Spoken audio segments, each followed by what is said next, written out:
जैसे ही अरसम ने चिढ़ाते हुए नीलम के बारे में ये कहा कि वो कोई परी नहीं बल्कि चुड़ैल या जिनजादी है, तो अरसम के जवाब में अमन भी कहने लगा अगर वो चुड़ैल है तो मैं एक जिनजादा हूँ जो उस चुड़ैल पर आशिक हो चुका हूँ। अरसम अपना फोन डाक बंगले के रूम में ही भूल गया था जहाँ से वो अभी आए थे जंगल की तरफ। जब वो वापस रूम पे गए और उसने मोबाइल चेक किया तो अब्बू की इतनी सारी मिस कॉल देखकर वो परेशान हो गया। तभी अरसम ने घबराकर अपने अब्बू को कॉल की और कॉल उठाते ही उसने कहा अस्सलाम वालेकुम अब्बू जान, सॉरी मैं अपने फ़ोन को रूम पर ही छोड़ गया था गलती से, मैं यहाँ पर फ़ोन भूल गया जिसकी वजह से मैं आपका कॉल रिसीव नहीं कर पाया। तभी अब्बू ने उधर से कहा वालेकुम अस्सलाम बेटा, अभी कहाँ हो आप दोनों? तो अरसम ने कहा हाँ सब ठीक है और अभी हम रूम पर ही हैं, खैरियत तो है ना उधर सब? तभी रियाज अहमद साहब ने कहा बेटा सुबह फौरन घर के लिए निकल जाओ, बस फौरन अब आ जाओ तुम घर की ओर। अरसम ने कहा मगर अब्बू जान कल तो हम यहाँ पर आए हैं। तो रियाज अहमद बोले बस बेटा बहस मत करो, अमन को लेकर फौरन यहाँ पर आ जाओ कल सुबह। ओके अब खुदा हाफिज, अब कोई बात नहीं।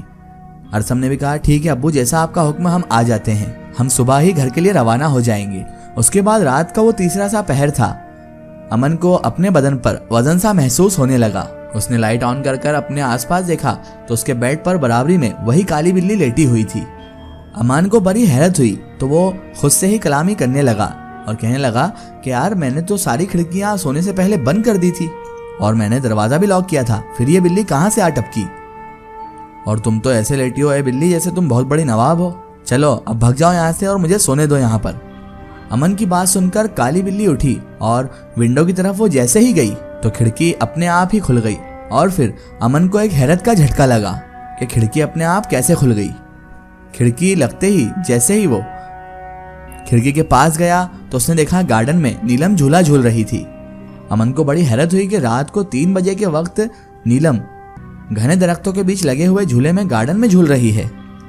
तभी नीलम ने नजरें उठाकर अमन की तरफ देखा और अमन की नीलम से नजरें मिलते ही वो बेकरार सा हो गया और उसके कदम अपने आप रूम से बाहर सीढ़ियां उतरते हुए गार्डन में नीलम की जानिब बढ़ने लगे। नीलम तुम रात में इस समय झूले में बैठी हो, तुम्हारी तबीयत तो ठीक है ना? अमन नीलम के पास जाकर बोला। तभी नीलम जवाब देने लगी मुझे नींद नहीं आ रही थी और बेचैनी हो रही थी तो मैं इसलिए यहाँ पर आ गई, मुझे झूला झूलना बेहद अच्छा लगता है और पता नहीं क्यों अमन मेरा दिल कह रहा था कि तुम भी नहीं सोए होगे और जैसे ही मैं यहाँ आऊंगी तुम मेरे पास आ जाओगे। तभी अमन नीलम के पास झूले पे बैठते हुए बोला बड़ा यकीन है नीलम तुम्हें मुझ पर? तभी नीलम ने कहा बरसों से तुम्हारा इंतजार किया है मैंने अमन, तुम इस बात को कभी नहीं समझोगे, मैं तुम्हारे साथ के लिए कितनी तड़पी हूँ तुम नहीं जानते, अब तुम मुझे छोड़कर हरगिज मत जाना। तभी अमान हैरत से बोला बरसों से मेरा इंतजार किया है? मैं कुछ समझा नहीं नीलम। तो नीलम कहने लगी मैंने कहा ना तुम कुछ नहीं समझोगे अमन, चलो मेरे साथ चलो, मैं तुम्हें सब कुछ समझा दूंगी। नीलम अमन की आंखों में आंखें डालकर देखने लगी। उसकी आंखों में एक अजीब सा सहर था और अमन था जो उसकी आंखों के सहर में डूब चुका था और अमन बिना हेलो हुज्जत के उसके पीछे पीछे चलने लगा। उसका हाथ पकड़कर नीलम उसे अपने साथ लेकर जाने लगी।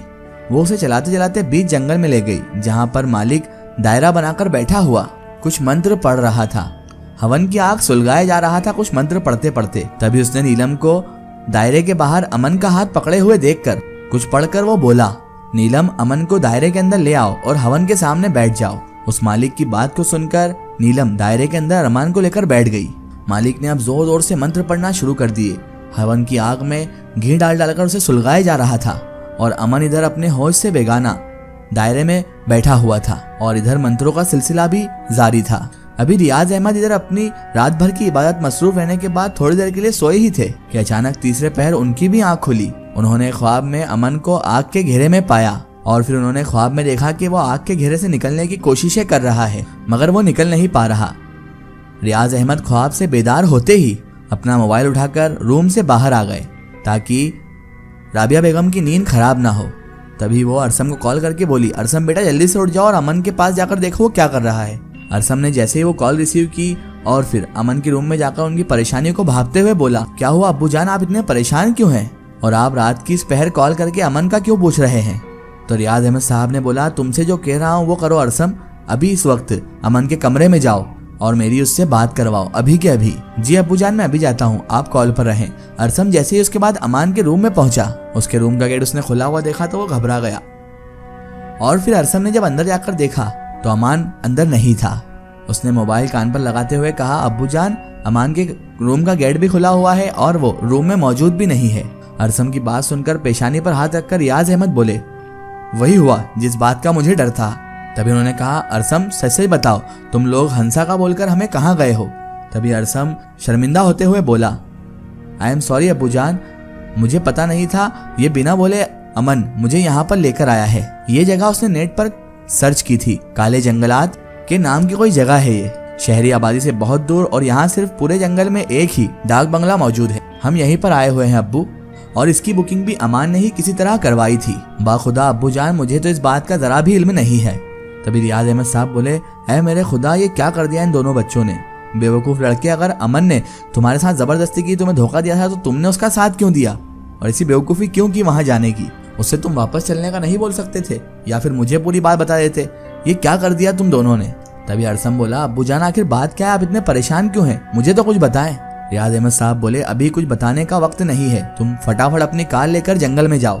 अमन तुम्हें जंगल में ही मिलेगा, और हाँ, तावीज जो तुम्हारे गले में है वो तुम अमन को पहना देना, और आयतल कुर्सी का विर्द करते रहना। अपना बंदी हिसार बांधो जो मैंने तुम्हें बताया था, और तुम्हें किसी भी सूरत में अमन को वहां से लेकर आना है। अब जल्दी से जंगल जाओ। उसने कहा, जो हुक्म अब्बूजान। अरसम अपने रूम में गया, वजू किया, उसने बदनी हिसार बांधा और कार की चाबी लेकर कार स्टार्ट की और जंगल की तरफ निकल गया, और मुसलसल आयतल कुर्सी पढ़ते हुए वो चारों तरफ देखने लगा। जंगल के बीच उसे आग की रोशनी नजर आई। वो उस रोशनी की तरफ बढ़ने लगा तो उसने पास जाकर देखा वो आग थी। कार रोककर उसने दूर ही खड़ी कर दी, और फिर उस आग की जानिब वो धीरे धीरे खामोशी के साथ बढ़ने लगा। झाड़ियों से छुपकर अरसम ने देखा कि दायरे में नीलम और उस हवा बंगले का मालिक बैठे हुए कुछ मंत्र पढ़ रहे थे। अमन बेसुध उस दायरे के अंदर लेटा हुआ था, और नीलम धारदार तलवार उठाए अमन के ऊपर वार करने की कोशिश कर रही थी।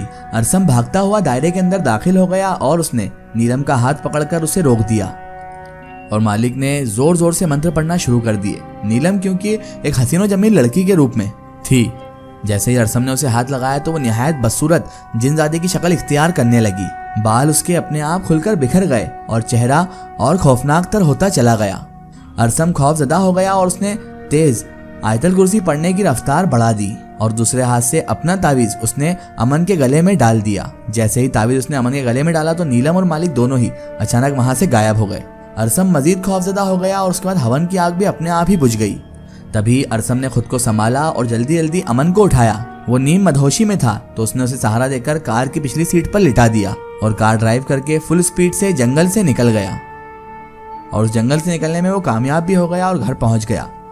सकीना बेगम जैसे ही रियाज अहमद साहब का फोन पहुंचा तो वो भागते कांपते अरसम के रूम में दाखिल हुई, तो अमन अरसम के बेड पर पड़ा हुआ था, और अरसम, राबिया बेगम, ईरम और रियाज अहमद साहब उस बेड पर ही आसपास बैठे हुए थे। सकीना बेगम आते ही रोते हुए अमन की पेशानी पर बोसा देते हुए रियाज अहमद साहब से मुखातिब होकर बोली, जिसका डर था रियाज साहब वही हुआ, और ऐसा हरगिज नहीं होना चाहिए था। रियाज भाई, अब मेरे अमन को जिनजादी से कौन बचाएगा? आप ही कुछ करें। अमन मेरी जिंदगी का वाहिद सहारा है जीने के लिए। फरहान की मौत ने मुझसे सब कुछ छीन लिया था। एक अमन ही तो है जिसकी वजह से मैं जिंदा हूँ। अगर इसे कुछ हो गया तो मैं मर जाऊंगी। सकीना बेगम अपनी बात मुकम्मल करके फूट फूट कर रोने लगी। राबिया बेगम ने उठकर उन्हें चुप कराया, गले से लगाया, और रियाज अहमद साहब उनके सर पर हाथ रखकर बोले, भाभी आप मेरी बहन हैं, और फरहान मेरा सबसे अच्छा दोस्त था। उसके जाने के बाद मैंने अरसम और अमन में कभी फर्क नहीं रखा है भाभी। वो तो ये अच्छा हुआ ठीक वक्त पर अरसम वहां पर पहुंच गया, और अल्लाह का पाक विर्द करते हुए ये गया तो अमन की बलि चढ़ने से वहां पर रुक गई, वरना आज अमन हमारे दरमियान हरगिज ना होता। अल्लाह का शुक्र अदा करें कि हम इस मुसीबत से बच गए। और हाँ, अब आप जाकर ड्राइवर के साथ अपना सामान यहाँ पर ही ले आए। मैं अब अमन को अकेला नहीं छोड़ना चाहता, और आपके साथ हरगिज घर नहीं जाने दूंगा जब तक मैं अमन को उस जिनजादी के शहर से नहीं निकाल लेता। वो अब यहीं पर रहेगा। अरसम अब तुम जाओ और आराम करो, रात भर से तुम भी नहीं सोए हो, और तुमने लॉन्ग ड्राइव भी की है। जाओ बेटा, अब आराम करो तुम। मैं अमन के साथ हूँ, आप सब लोग जा सकते हैं। अब मैं जरा अमान के पास बैठकर अल्लाह का कलाम पढ़ूंगा और इस पर दम करूंगा। और रियाज अहमद साहब की बात सुनकर सब लोग वहां से चले गए। इसकी आगे की स्टोरी हम देखेंगे इसके अगले पार्ट में।